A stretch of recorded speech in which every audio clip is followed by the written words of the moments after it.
Good evening dear students, myself Brijesh Pandey from DP Singh classes, your biology teacher। देखिए बेटा, हम लोग अब तक फोटोसिंथेसिस के लाइट रिएक्शन को देख चुके हैं। ठीक, लाइट रिएक्शन पर हमने आपको कुछ क्वेश्चंस कराए बेटा।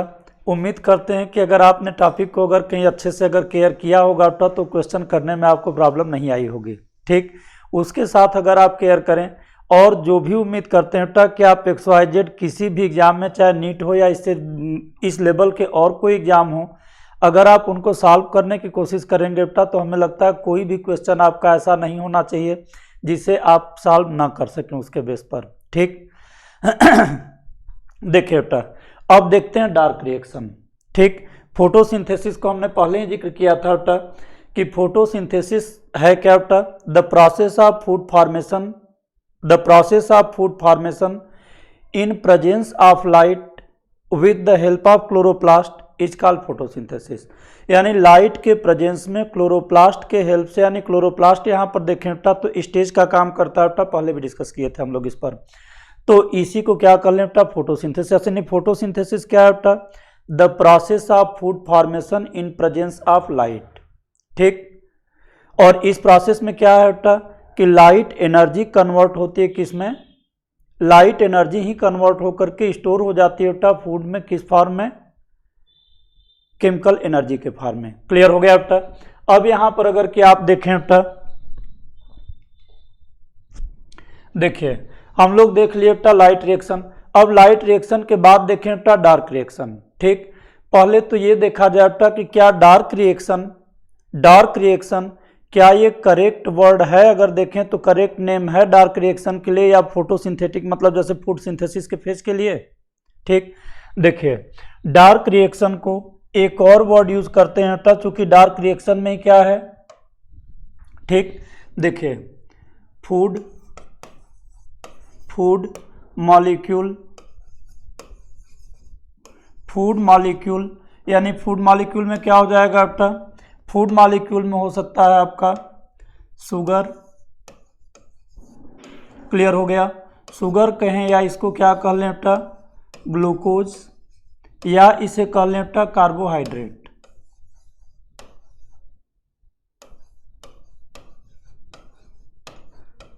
देखिए बेटा, ठीक, फूड मॉलिक्यूल जो क्या हो सकता है बेटा, फूड मॉलिक्यूल जो हो सकता है बेटा sugar,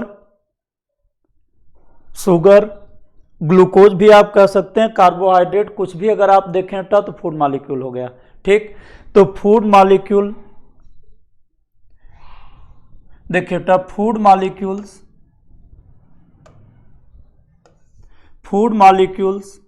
are synthesized, food molecules are synthesized in dark reaction, या इन दिस फेज कर लीजिए, इन दिस फेज। क्लियर हो गया आपका, इन दिस फेज मीन्स हो गया आपका dark reaction.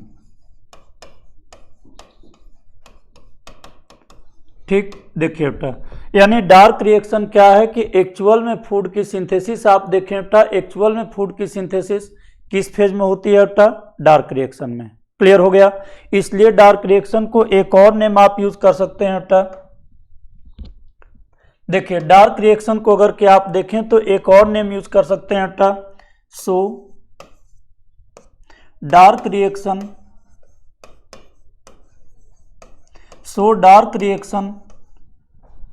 may also be called as, dark reaction may also be called as, क्या कह सकते हैं बेटा, dark reaction may also be called as biosynthetic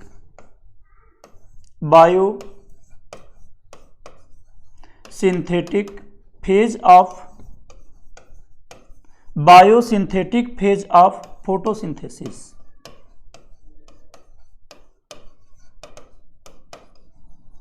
biosynthetic phase of photosynthesis. Clear हो गया बेटा। देखिए डार्क रिएक्शन आपने देखा बेटा कि dark reaction is second phase of photosynthesis, dark reaction is second phase of photosynthesis. Clear हो गया बेटा।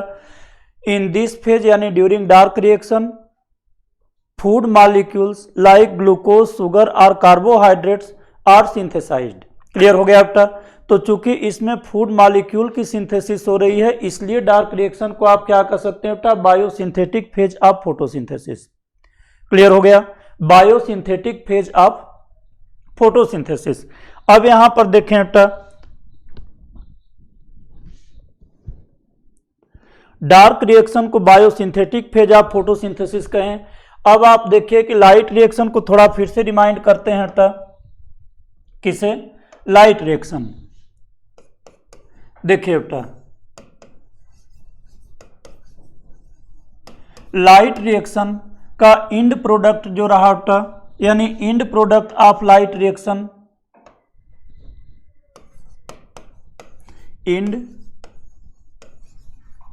End products of light reaction,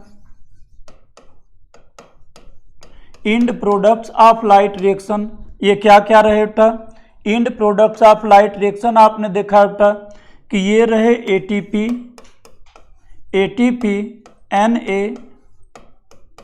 NADPH plus H plus. Clear हो गया बेटा, ATP NADPH plus H plus and O2।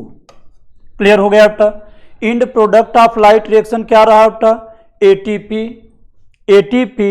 NADPH plus H plus, यानी NADPH2 या NADPH word भी इसको यूज करते हैं बेटा, ठीक, एंड O2। ठीक, O2 को आप जान रहे हैं बेटा कि O2 क्या है। O2 अगर आप देखें बेटा तो ये बाई प्रोडक्ट है, O2 है बेटा by product of light reaction. O2 क्या है बेटा, ये बाई प्रोडक्ट अगर आप देखें बेटा तो है लाइट रिएक्शन का। क्लियर हो गया। एक चीज और जान लीजिए, अगर ये बाई प्रोडक्ट है बेटा तो यहां से O2 सीधी चीज है कि इसका डार्क रिएक्शन में कोई यूज नहीं है। ठीक, यानी O2 की कोई यूज या रिक्वायरमेंट अगर देखें बेटा तो डार्क रिएक्शन में नहीं है। तो इस तरह से आप अगर कि देखें बेटा, ठीक, तो क्लोरोफिल में पहले थोड़ा सा देख लिया जाए बेटा क्लोरोफिल को। क्लियर हो गया। अगर आप क्लोरोफिल के स्ट्रक्चर को आप देखें बेटा तो ये मान लीजिए कि लमसम हो गया बेटा एक रफ डायग्राम क्लोरोफिल का। क्लियर हो गया। ये आउटर एंड इनर मेम्ब्रेन हो गए बेटा, ये आउटर मेम्ब्रेन,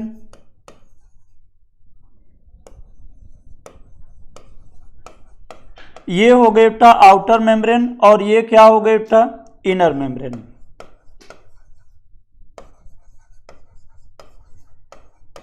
ये इनर मेम्ब्रेन। क्लियर हो गया बेटा। अब इसके अंदर अगर कि आप देखें तो इसके अंदर सपोज कीजिए बेटा कि ये हो गए ग्रेना लैमेले, ये सब डबल मेम्ब्रेनस होंगे बेटा। ठीक, ये सभी कैसे होंगे बेटा, डबल मेम्ब्रेनस।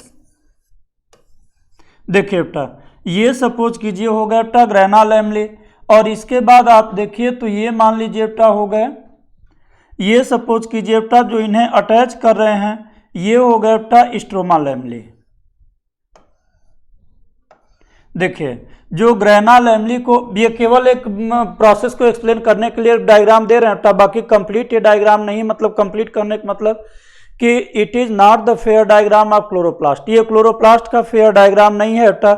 ये डायग्राम केवल हम किस लिए ड्रा कर रहे हैं बेटा, लाइट रिएक्शन और डार्क रिएक्शन की कंडीशन को कंपेयर करते हुए डार्क रिएक्शन को एक्सप्लेन करने के लिए। क्लियर हो गया बेटा।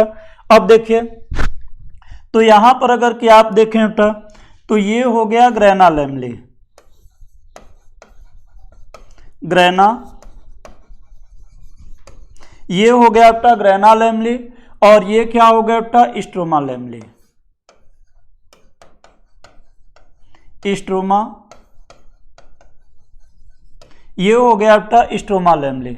इस तरह से आप देखिए बेटा तो ग्रेना लैमेले और स्ट्रोमा लैमेले ये दोनों क्या हो गए बेटा, ग्रेना लैमेले एंड स्ट्रोमा लैमेले ये दोनों हो गए बेटा क्या, पहले इसको समझ लीजिए बेटा।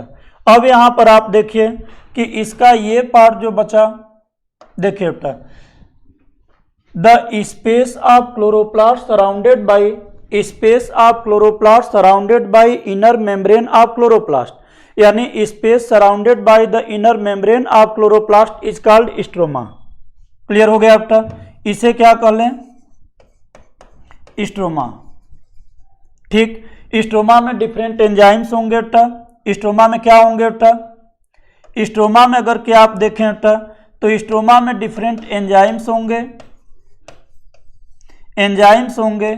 इसी में आप देखिए बेटा तो 70S टाइप राइबोसोम्स होंगे, 70S टाइप राइबोसोम्स होंगे। और इसी में क्या होंगे बेटा कि डबल स्ट्रैंडेड डीएनए होगा। ठीक, इनके साथ आप देखिए बेटा तो कुछ प्रोटीन्स होंगी, ये होंगे बेटा स्ट्रोमा। ठीक, तो देखिए क्लोरोप्लास्ट के कितने पार्ट हो गए बेटा?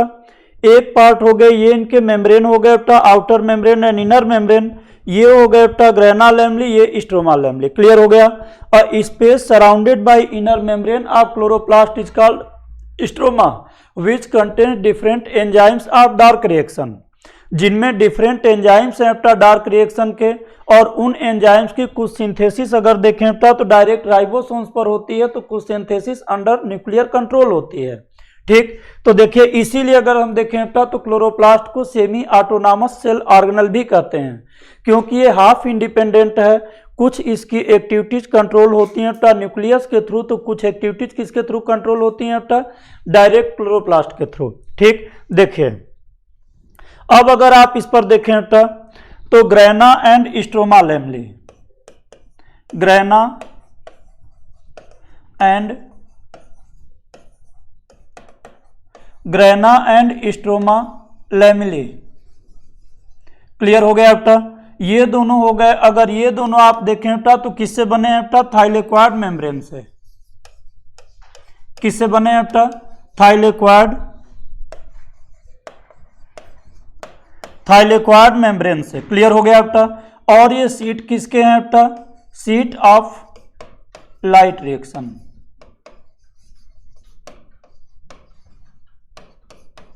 क्लियर हो गया बेटा?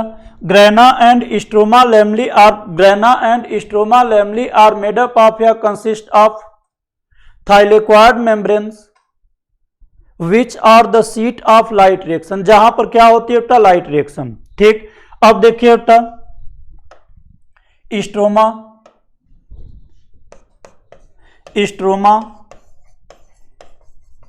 क्लियर हो गया बेटा? स्ट्रोमा क्या है बेटा? Site of dark reaction. Stroma is the site of dark reaction. Clear हो गया बेटा? यानी डार्क रिएक्शन कहां पर होगा बेटा? डार्क रिएक्शन होगा क्लोरोप्लास्ट के स्ट्रोमा में। डार्क रिएक्शन होगा बेटा क्लोरोप्लास्ट के स्ट्रोमा में। और लाइट रिएक्शन कहां पे होगी बेटा? लाइट रिएक्शन होगी थाइलेक्वाड मेम्ब्रेन्स में। लाइट रिएक्शन होगी बेटा थाइलेक्वाड मेम्ब्रेन्स में। और डार्क रिएक्शन कहां पर होगी बेटा? स्ट्रोमा में। क्लियर हो गया? इसके बाद आपने देखा बेटा कि the end products of light reaction are ATP, NADPH plus H+ या NADPH भी कह लें या NADPH2 कह लें, लेकिन करेक्ट अगर देखें बेटा तो इसका फॉर्म है NADPH plus H+ and O2। ठीक, you know that O2 is the byproduct of light reaction or photosynthesis। O2 क्या है बेटा? फोटोसिंथेसिस का बाई प्रोडक्ट है।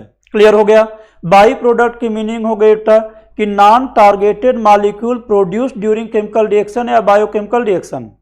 बाई प्रोडक्ट हमने आपको लाइट रिएक्शन में भी एक्सप्लेन किया था बेटा कि the products which are produced during biochemical reactions but not required या नॉट टारगेटेड मॉलिक्यूल, यानी इनकी जरूरत नहीं होती है बेटा, लेकिन ये टारगेटेड मॉलिक्यूल नहीं है, लेकिन एक वैसे प्रोड्यूस होते हैं बेटा, तो इनको बाई प्रोडक्ट कहें।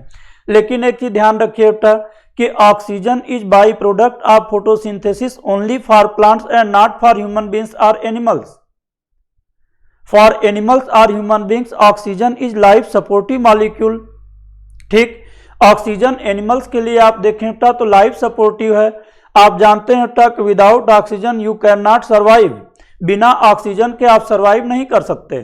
ठीक, देखिए तो अब अगर फोटोसिंथेसिस के लाइट फेज में अगर ऑक्सीजन प्रोड्यूस हो रही है बेटा तो ये ऑक्सीजन का, इस ऑक्सीजन का आप देखें बेटा तो इसमें कोई यूज नहीं है, तो ये ऑक्सीजन क्या होगी बेटा? ये डिफ्यूज होगी, ये ऑक्सीजन क्लोरोप्लास्ट से यहाँ से डिफ्यूज होगी बेटा और अल्टीमेटली आ जाएगी कहाँ, सेल साइटोप्लाज्म में। कहाँ पर आ गई बेटा, सेल साइटोप्लाज्म। ठीक, और सेल साइटोप्लाज्म से बाहर आ जाएगी बेटा इन्वायरमेंट में। सेल साइटोप्लाज्म से बाहर कहाँ पे आ जाएगी बेटा, इन्वायरमेंट में। क्लियर हो गया। यानी लाइट रिएक्शन के इंड प्रोडक्ट में जिसमें क्या क्या है, ATP, NADPH plus and O2। ठीक, O2 is the by product of light reaction या photosynthesis which diffuses out of the chloroplast. Clear हो गया बेटा। तो देखिए अब यहां पर अगर क्या आप देखें बेटा, तो ऑक्सीजन क्या है बेटा, देखिए ऑक्सीजन अगर कि आप देखें बेटा, तो oxygen is by product and oxygen is diffused oxygen is diffused out of chloroplast and ultimately from cell. Clear हो गया बेटा। यानी oxygen is by product of photosynthesis which diffuses out of the chloroplast and ultimately from cell and comes in environment. Clear हो गया बेटा। अब यहां पर आप देखिए तो नेक्स्ट इंड प्रोडक्ट्स जो फोटोसिंथेसिस के लाइट रिएक्शन के हैं,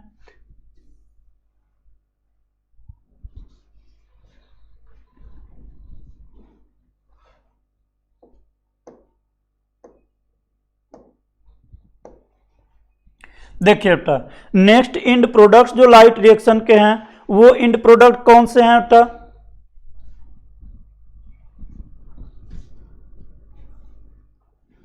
देखिए बेटा next end product ATP and NADPH plus H plus.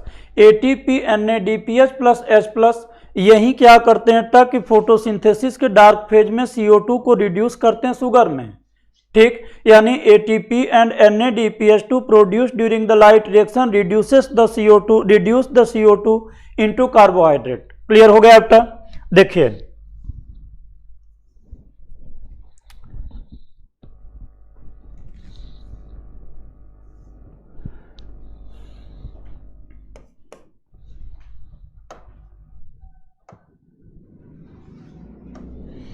बेटा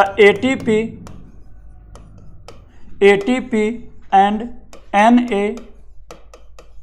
NADPH plus H plus, ATP and NADPH plus H plus are end products of light reaction reduce या help in reducing the CO2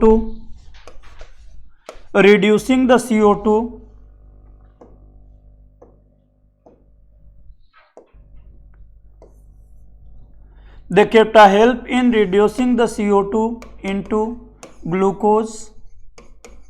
glucose या कह लीजिए बेटा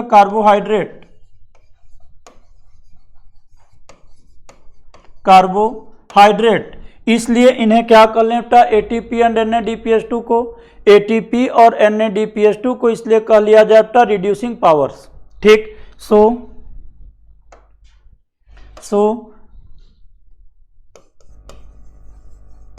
therefore ATP and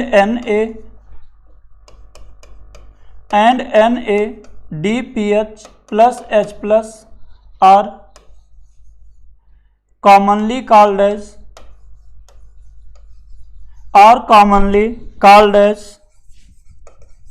reducing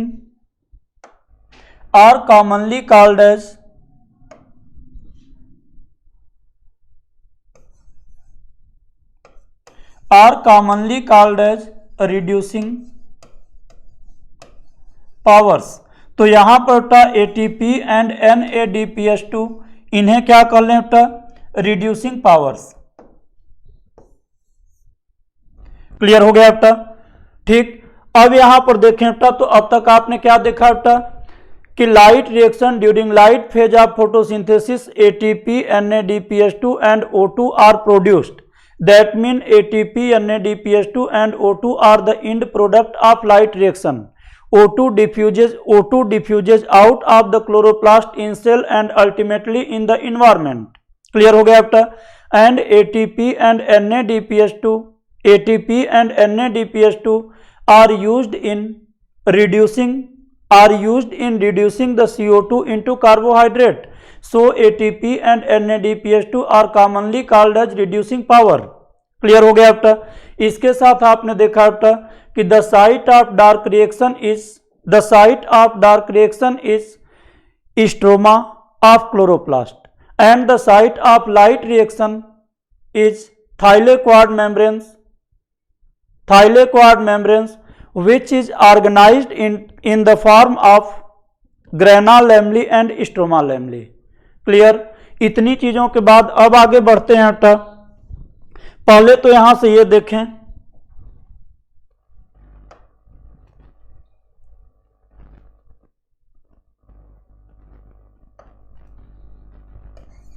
देखिए बेटा, अब पहले तो यहां से ये देखें बेटा कि यहां पर जो डार्क रिएक्शन यहां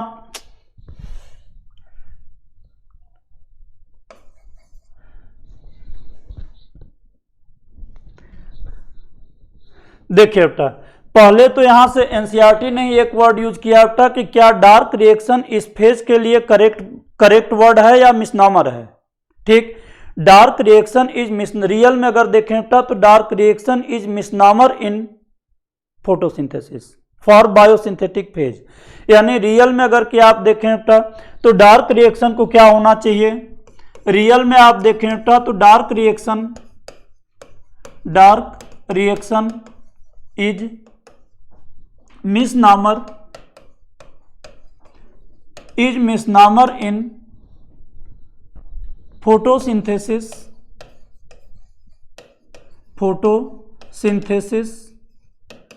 for biosynthetic phase, for biosynthetic phase. Clear हो गया बेटा? यानी डार्क रिएक्शन रियल में अगर देखा जाए बेटा तो ये करेक्ट वर्ड हमें लगता है नहीं होना चाहिए बेटा, ये मिसनामर होना चाहिए फोटोसिंथेसिस में। क्यों मिसनामर होना चाहिए, इस पर आइए डिस्कस करते हैं बेटा। डार्क रिएक्शन अगर आप देखें तो डार्क रिएक्शन सीधा सा शो कर रहा है बेटा कि डार्क मीन्स आप जानते हैं कि अंधेरा नहीं, डार्कनेस। ठीक, डार्कनेस की मीनिंग हो गई बेटा कि सबसे बेटर हो गया कि जब लाइट अवेलेबल ना हो तो उसको डार्क कह लें। डार्क की यही तो मीनिंग होती है बेटा कि when light is not available the condition में be called as dark. Clear हो गया? अगर लाइट अवेलेबल ना हो तो उस कंडीशन को क्या कहें बेटा, डार्क। ठीक, अब यहां पर देखिए डार्क रिएक्शन की सीधी सी अगर आप देखें बेटा तो मीनिंग समझ में आती है कि light is not essential for biosynthetic phase of reaction या फोटोसिंथेसिस। यानी बायोसिंथेटिक फेज में जिसमें ग्लूकोज या कार्बोहाइड्रेट का फॉर्मेशन हो रहा है, इसके लिए लाइट की कोई जरूरत नहीं है। There is no requirement of light for the biosynthesis for the synthesis of carbohydrate in biosynthetic phase.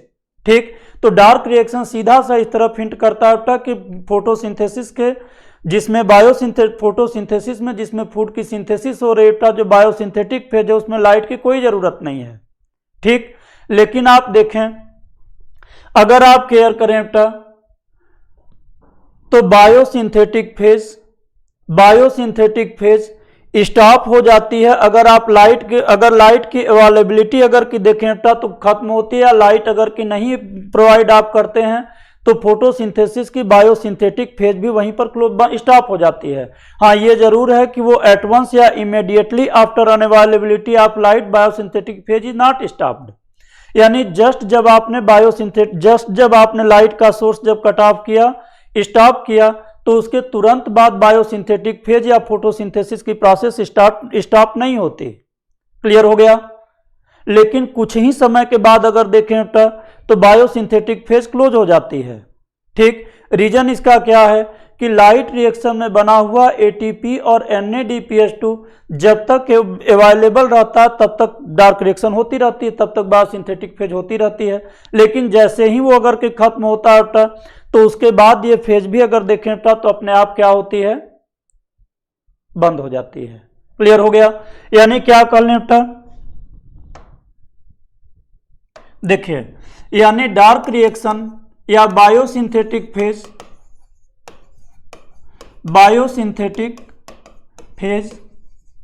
Of photosynthesis, biosynthetic phase of photosynthesis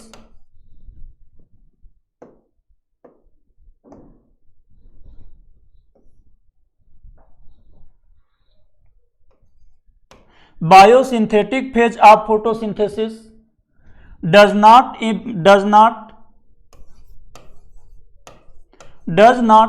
stop immediately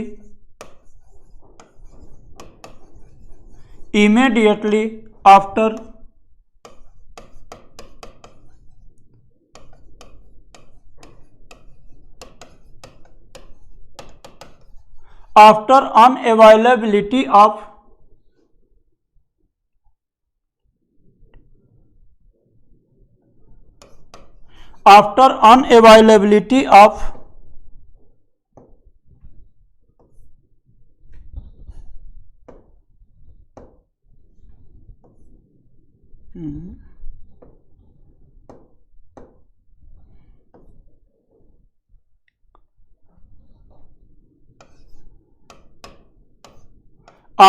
unavailability of light.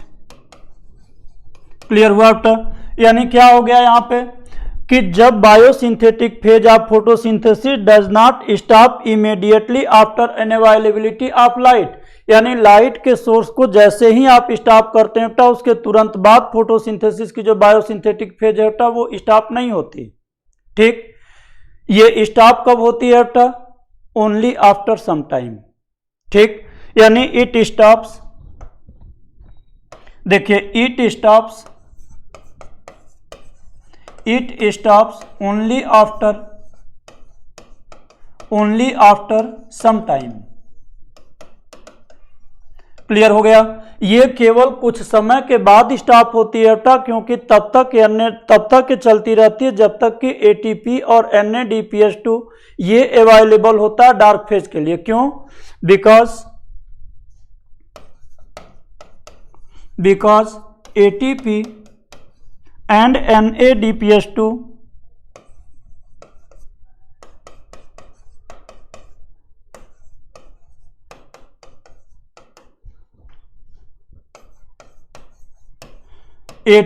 and NADPH2 remain available for some time.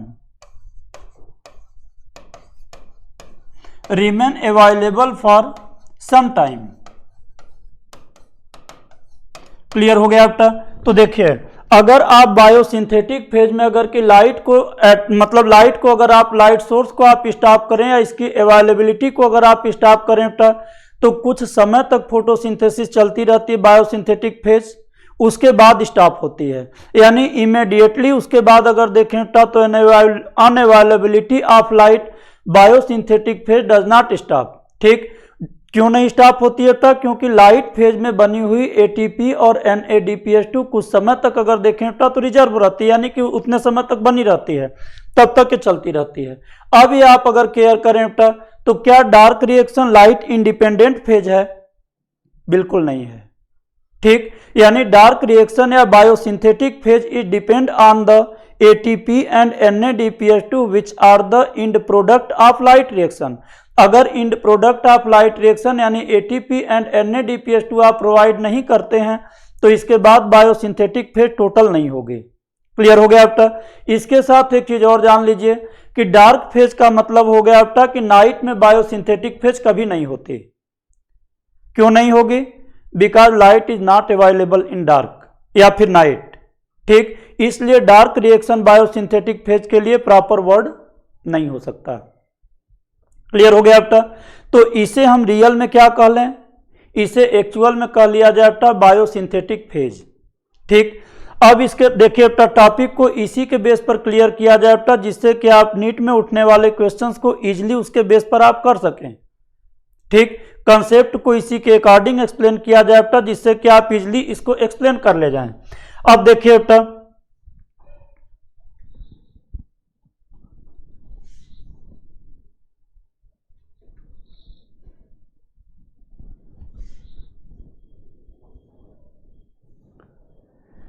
तो ये तो रहा आपका dark reaction. ठीक, अब dark reaction के लिए और अगर केयर करें बेटा तो देखिए डार्क रिएक्शन है एंजाइमेटिक फेज ऑफ रिएक्शन है। ठीक, टू द पॉइंट टॉपिक को क्लियर किया जाए बेटा, जिससे कि आपको आने वाले क्वेश्चंस को सॉल्व करने में किसी भी तरीके की प्रॉब्लम ना फेस करनी पड़े। देखिए डार्क रिएक्शन कैसी है बेटा, डार्क रिएक्शन अगर कि आप देखें बेटा तो ये कैसी है, एंजाइमेटिक फेज है, एंजाइमेटिक रिएक्शंस है। क्लियर हो गया बेटा। तो डार्क रिएक्शन कैसा रिएक्शन है बेटा, एंजाइमेटिक रिएक्शन है। आप जानते हैं बेटा कि डार्क रिएक्शन अगर एंजाइमेटिक रिएक्शन है तो एंजाइम्स की फुल एक्टिविटी के लिए, एंजाइम्स के फुल एक्टिविटी के लिए ऑप्टिमम टेम्परेचर का होना जरूरी है बेटा। ठीक, यानी optimum temperature, optimum temperature, optimum temperature is necessary, optimum temperature is necessary for proper या कह लें बेटा मैक्सिमम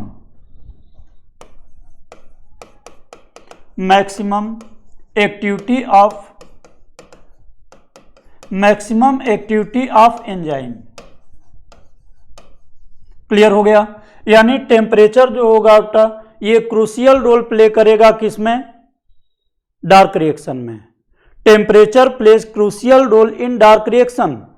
ठीक, because optimum temperature is required या necessary for enzymatic activity. Enzymatic activity के लिए क्या है, एंजाइमेटिक एक्टिविटी के लिए अगर देखें बेटा तो ऑप्टिमम टेम्परेचर जरूरी है। इसलिए ये फेज जो होगा बेटा, ये फेज क्या होगा, इसलिए ये फेज आप देखें बेटा तो टेम्परेचर डिपेंडेंट फेज होगा। सो डार्क रिएक्शन या क्या कह लें बेटा biosynthetic phase, biosynthetic phase is temperature dependent, is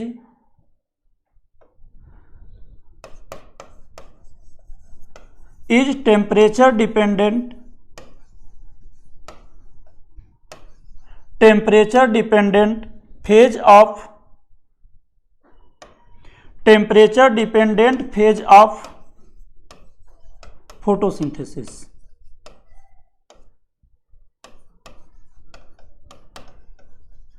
clear हो गया बेटा। यानी डार्क रिएक्शन जो होगा बेटा या बायोसिंथेटिक फेज जो होगा ये टेम्परेचर डिपेंडेंट फेज होगा। क्यों, क्योंकि एंजाइम की प्रॉपर या फिर कह लें बेटा कि मैक्सिमम एक्टिविटी या फुल एक्टिविटी के लिए ऑप्टिमम टेम्परेचर का होना जरूरी है। ठीक, तो ये तो अगर हम देखें बेटा तो एक ओवरव्यू रहा किसका, डार्क रिएक्शन का। समझ में आ गई बात। अब यहां से अगर हम आगे बढ़े बेटा,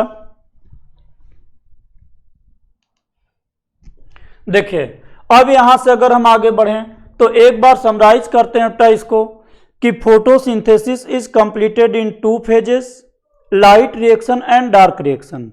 light reaction uses light energy, light reaction uses light energy and end products of light reaction are ATP, NADPH2 and O2. O2 diffuses out of chloroplast and ultimately comes in environment, while ATP and NADPH2 are used in biosynthetic phase of photosynthesis in which carbon dioxide reduced to produce carbohydrate or sugar. So it is called biosynthetic phase and ATP and NADPH2 are commonly called as reducing powers. Clear हो गया बेटा। The seat of photosynthesis या seat of dark reaction is stroma which contains all the enzymes required during dark reaction या biosynthetic phase. ठीक, the dark reaction is misnomer because light is necessary for biosynthetic phase because ATP and NADPH2 that mean reducing powers are produced during dark reaction. Clear हो गया बेटा। अब यहां से आप देखें बेटा तो dark reaction is enzymatic phase of photosynthesis and enzymes, the proper activity of full effect या full activity of enzymes are depend on optimum temperature. ठीक, so temperature affects the biosynthetic phase और फोटो बायोसिंथेटिक फेज और dark reaction. Clear हो गया बेटा? तो आज का क्लास यहीं पर क्लोज करते हैं बेटा। उम्मीद करते हैं कि देखिए फिर आगे इस पर एक्सप्लेन करेंगे बेटा आगे। थैंक यू बेटा, बेस्ट ऑफ लक।